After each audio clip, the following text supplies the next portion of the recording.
You beautiful bastards. Hope you're having a fantastic Thursday. Welcome back to the Philip DeFranco Show, and let's just jump into it. And the first thing we should talk about today is Iraq and Shima Qasim. Shima, if you don't know, is Miss Iraq 2015. She has a large following on Instagram with 2.7 million followers. And the unfortunate part of that is that's put her in the spotlight in a country where religious violence is still prevalent. Qasim is considered westernized, meaning she often dresses more akin to European and American women. She doesn't wear the hijab or other modest clothing by the standards of the region. And because of this, she has received a ton of hate online. Some messages and posts criticizing her for her immodesty, and others just saying you will die. And some posts recently seemingly got so bad that she ended up having to disable comments flat out. And this past Sunday, she had a live stream where she made it clear that she actually fears for her life, noting that women who have been famous in Iraq have been slaughtered like chickens. She also mentions that she has received death threats via text message, one simply saying, "You're next." And as far as, well, how do you know for sure that's a death threat, Qasim wouldn't be the first quote-unquote westernized woman in Iraq to face this problem. And one of those notable women is someone Qasim praised in her live stream as a martyr by the name of Tara Fares. Fares was a model. She's a former Miss Baghdad with a big following as well on Instagram with 2.8 million followers. And just last week, she was gunned down by two motorcyclists in Baghdad while sitting at a stop in her car. And this reportedly happened in broad daylight. So Fares's death, Qasim's experience, it hits on this issue in the country of women being increasingly targeted. Regarding Fares, most people believe it's because of how she dressed, her profession, and maybe some hints of sectarian violence as she was a Christian. Also, reportedly, she had only been there for a short period of time, and before her death, she reportedly received similar messages to those that Qasim is receiving. Her death also sparked a ton of controversy when a famous journalist for the state-run Al Iraqiyya TV station commented on her killing and tweeted, "It's just a whore that got killed." And he eventually ended up deleting that tweet after major backlash, and his employer condemned the vulgarity of the tweet, but for many, it highlighted that the killings are accepted by some. And also, this 22-year-old's death is just the tip of the iceberg. Just days before her death, Saad al-Ali, a female human rights activist, was shot in the city of Basra. And before that, you had Rafif al-Yasseri, a plastic surgeon at the Barbie Clinic, dying, and so did Rasha al-Hassan, a beauty expert. And reportedly, both of them died via unusual circumstances in their homes, both also in the same social circles as Fares. You even had the Prime Minister Haider al-Abadi even suggesting that there's an organized effort behind these deaths, suggesting specifically that there is a plan behind these crimes and ordering an investigation. Hannah Edwar, founder of the human rights group Iraqi Al-Amal Association, said that the murders appear to be threatening messages sent to activists in particular, but also to the whole of society, adding attacking women who are public figures is a bid to force them to shut themselves away at home. And so that's where we are right now with this situation. I think it is a situation that needs more light cast on it, but also with a situation like this, I wanted to pass the question off to you of what would you do if you were her? You have some calling for Qasim to leave Iraq for her own safety, whereas others have praised her for being who she is there, saying that's how you truly change the culture. And I'm really interested in what you, if you were in that position, what you would do. And then let's talk about BetterHelp, the online counseling service, which for full transparency, I'm not sure how familiar you are with these videos or the business side of things that we've talked about with my company on DeFranco Elite. BetterHelp has been a sponsor of our videos. We've even partnered with them at a company level to help them with other sponsorships with other YouTubers. Also, and it's not just a shtick from a sponsor read, it is a service I personally use, a service I personally love. In addition to recommending it in sponsored videos,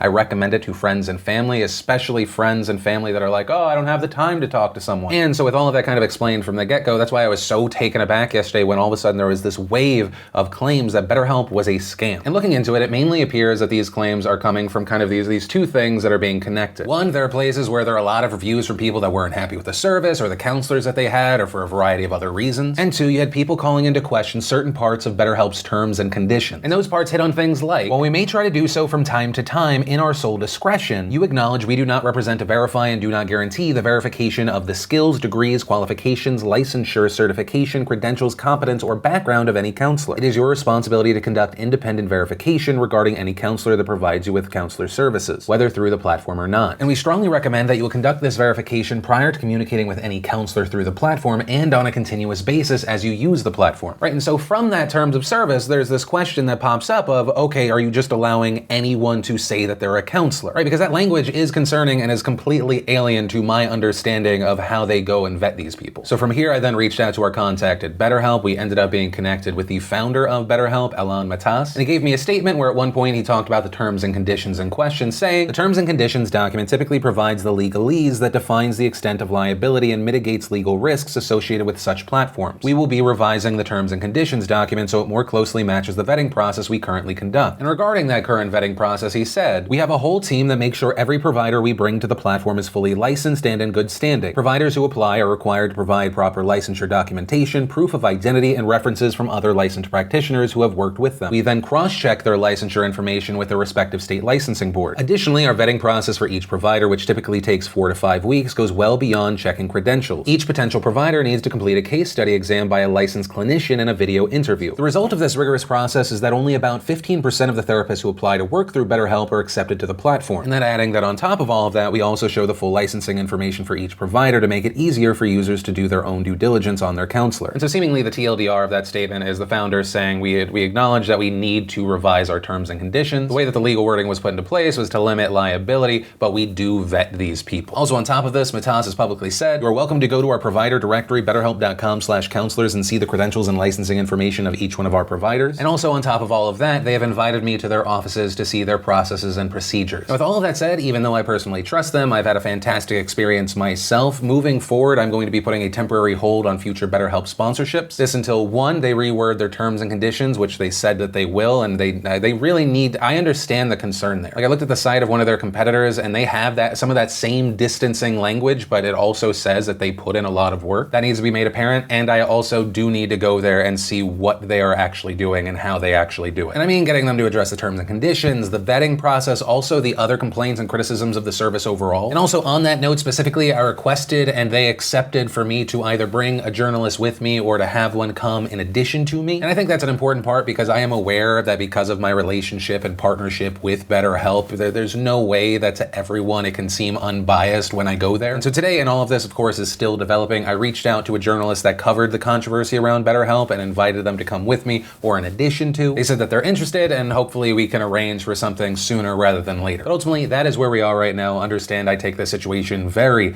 seriously and I will keep you up to date as things develop. Then in your weird but interesting headline of the day, Houston votes to ban sex robot brothel from opening. And according to reports, the city council vote was unanimous. And regarding this so-called brothel, you had the mayor of Houston say, it's not the sort of business that we advertise for or we seek to attract, or quite frankly, from my point of view, the sort of business that I want in the city of Houston. Also adding, look, I'm not trying to be the moral police, but I am charged with the health and safety of the people in our city. And I do want to make sure that an ordinance that came into existence in the 1990s is applicable to things that are taking place today. You also have people like Bo Abdullah, the founder of Love People Not Pixels, saying, I don't think anybody is out to protect robots. We all see the connection to the devaluation and the abuse and the exploitation of women, and that's really what we're after. But on the other side of it, you had the owner of Kinky Dolls saying, we're here to prevent human trafficking. We are actually considering to donate a portion of our business to help fight human trafficking and prostitution, which is an issue for many, many years. Now that said, looking further into the story, it appears that sex robots themselves are not being banned, but the ordinance ends up banning the try it before you buy it business model, aka a brothel type model. And it was such a weird story, but I also thought there might be an interesting debate there over what you think, right? Whether we think that it is strange or not, is this something that should be banned? You have a grown person making a choice about what they're doing with their life in a private setting. It's a situation with a sex doll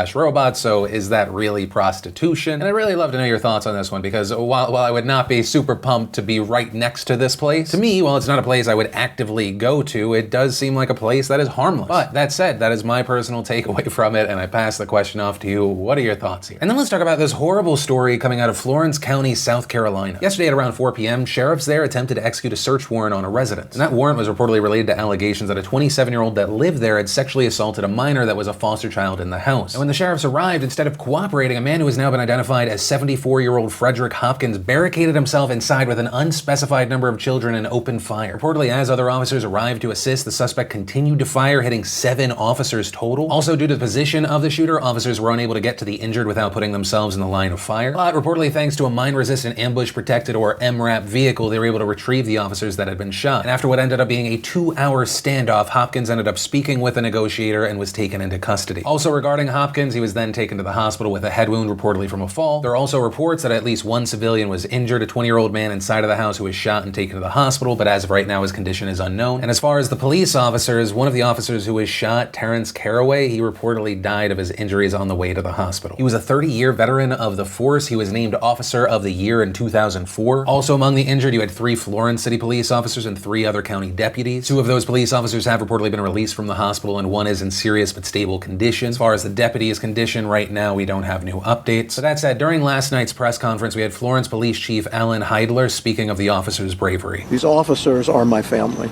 We will take care of them, and we will take care of their loved ones. But I want you to please pray for these officers and their speedy recovery. Pray for the family who lost the bravest police officer that I have ever known. We also had South Carolina Governor Henry McMaster tweeting about the shooting, saying, "This is simply devastating news from Florence. The selfless acts of bravery from the men and women in law enforcement is real, just like the power of prayer is real. Peggy and I ask that you pray for them, pray for their recovery, pray for their families, and pray for all of Florence." We also saw President Trump tweeting about the incident, saying, "My thoughts and prayers are with the Florence County Sheriff's Office and the Florence Police Department tonight in South Carolina. We are forever grateful for what our law enforcement officers do 24/7, 365. And for me today, I felt like this was an important story to talk about, not only because of the actual loss of life and the injury here, but given the way our news cycle works, especially around stories that involve, let's say, police shootings, it's very easy to dehumanize the police. It's very easy to forget that these are people and how dangerous their job is. They likely thought that this was just going to be a routine search warrant, and all of a sudden you have injured and dead. And I know for many online it's become kind of this usual thing that people kind of scoff at thoughts and prayers, but what I really do want to end this story on, obviously my thoughts and my heart goes out to all of those